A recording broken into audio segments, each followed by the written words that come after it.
Tumama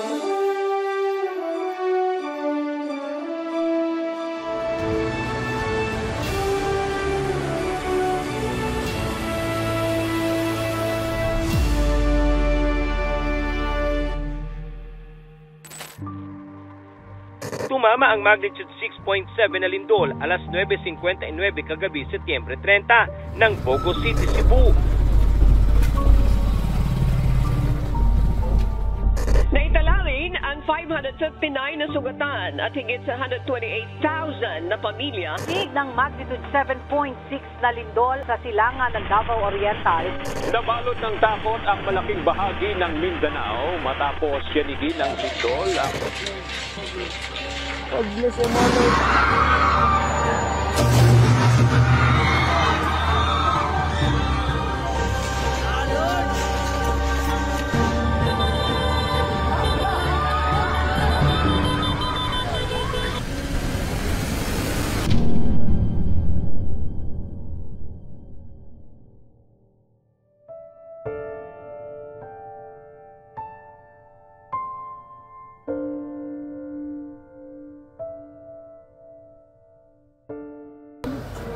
nakatuog na ko. Kunya karon ni uyog man. Pag uyog anak mo bay. Gawas ni. Nanagan mo diri sa kalsada. Dito pag panagan mo dito sa sige man yung anak kay ang kalsada. Nanagan ang taon sa buko. Kaya hadlok mo sa dagat. Sige kayo mo bulo daning lingon kunya. Sige. Kadaghan na gid. Kana po jud. Kanya pagka alas 6 kapin, yung kusog yun siya. Sige kuyog ang yuka.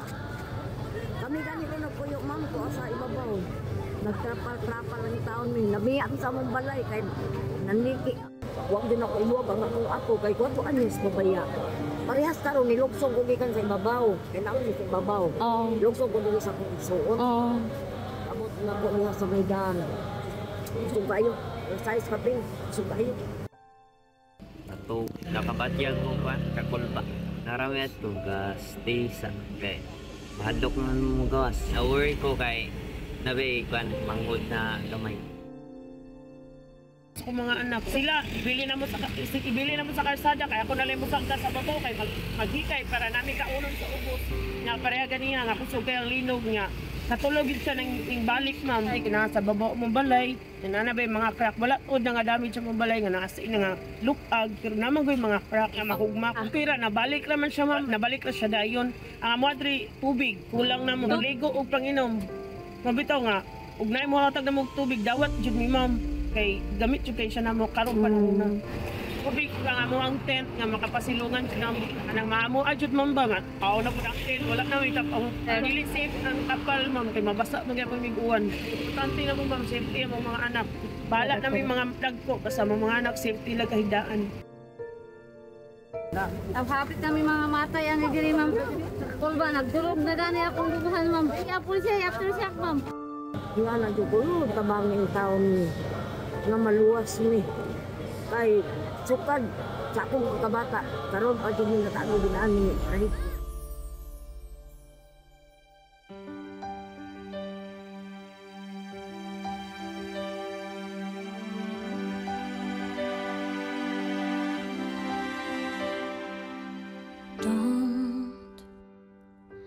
Don't lose your faith, hold on. Believe that someone is watching and he hears your prayers. Ang motivasyon ko po ay upang makatulong po sa kapwa. Ang sarap po sa kalooban dahil nakagawa po tayo ng mabuti, nagawa po tayo ng pag-ibig sa isa't isa. For me as individual into volunteering jud it is a great avenue for me to help those in need. I feel really bad for them, and I hope that this small little act of humanitarian work can do a difference for them. I think this is a really good way if you don't have the possibility to donate money. This is a way that you can feel like you're giving without having, because I know economics can be very private and also different how much people have. So this is also a very valid way to give back to people who are in need. Masaya po talaga sa kalooban kasi ano po kasi ito para sa akin wish granted din po ito, personally po. Kasi matagal ko na rin pong inaasam sana iloob ng Diyos na makapag-volunteer din ako sa ganitong gawain po. At ngayon na po yung niloob.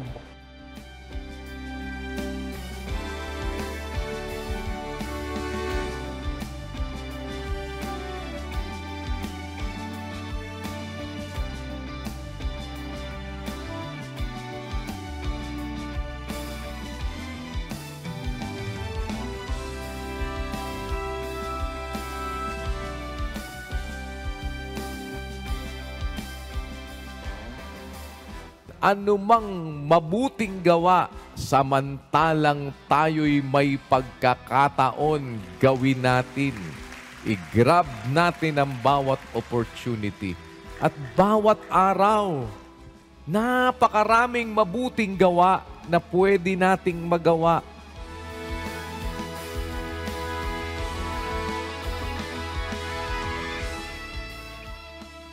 Ang utos banal, matuwid at mabuti. Sa bawat pagsunod natin sa kautusan ng Diyos, gagawa tayo ng mabuti.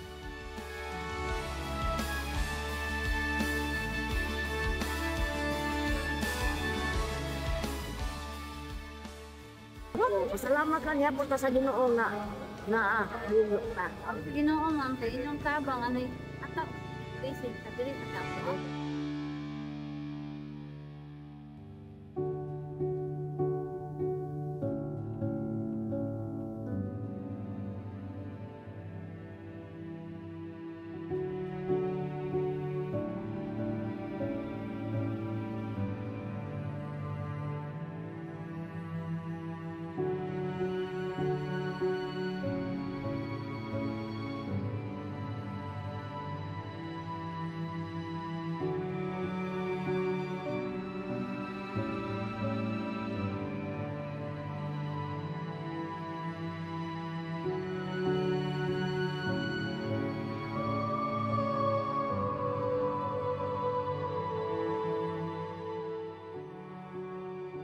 Nakatulong kayo sa kapwa. Maka-Diyos, maka-tao. Iyon ang totoo na nagsunod kayo sa utos niya.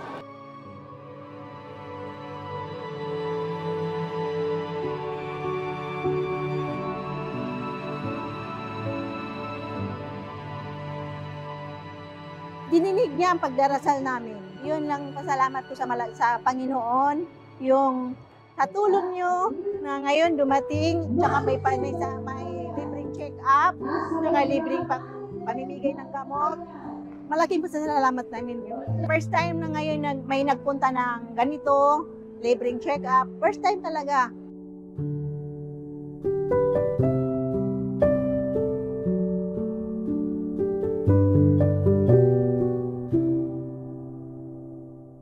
Talagang mahirap talaga nung lumindol na yon. Wala na kami, nagano lang kami mga relief. Kung anong dumating sa gobyerno, tinanggap lang namin. Hindi kami makatrabaho. Kaya pasalamat kami sa MCGI, tumulong sa amin. Maraming salamat sa inyo. Ito lang ang dumating dito na libre. Dito kami, nandito pa niya kuha namin, libre to. Papasalamat kami. Salamat kami kang Lord dahil sa nangyari sa amin, ilang araw na, 1 week na, hindi kami nakapaghanap buhay. Walang nag-ano sa amin, hindi kami pinabayaan. Halos lahat ng mga tao nagkaano sa amin, tinulungan kami. Lalong-lalo na binigay ninyo lahat sa amin yung kailangan namin, medical o lahat. Wala pang nangyari sa amin dito na nagbigay sa amin ng check-up. Ngayon lang kami nakaranas ng ganito, ma'am. Ngayon lang talaga kami nakaranas ng ganito marami. For the first time, ang MCGI nga nakapunta dito sa Manay na nagbigay tulong sa amin. Salamat sa Diyos. Isod yun tayo, ma'am. Maganin, although katawa-katawa lang ko, pero laing yun ako ang gibati. Karon na adlaw, ma'am, dako, kaya ko pasalamat, ma'am. Unang-una akong anak na taga-anog tambal, pati akong asawa. Di ako, nagpasalamat ako sa grupo ninyo na kami na natagaan ninyong pansin, na kami natabangan. Dako, ang mga mong pasalamat. Salamat sa Lord na niabot mo rin, nakita ninyo sa among sitwasyon.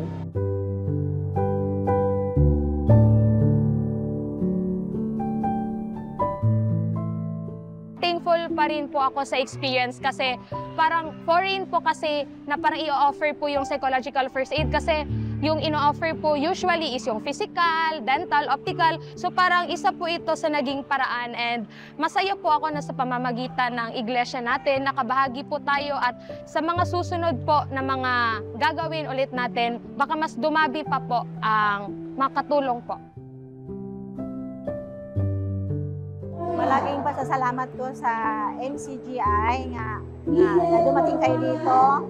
Ngayon lang ito ng oportunidad na napakaganda at saka na maraming salamat sa inyo na nagpunta kayo dito sa amin. Kahit malayo, nagpunta kayo dito sa amin.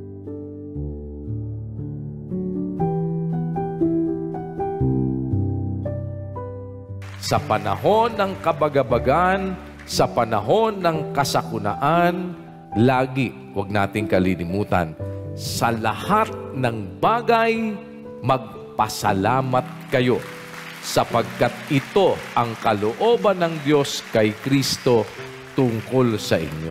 Kaya nga, sa araw na ito, sa gitna ng kalamidad, narito ang bayan ng Diyos naghahandog ng pagpapasalamat sa Kanya.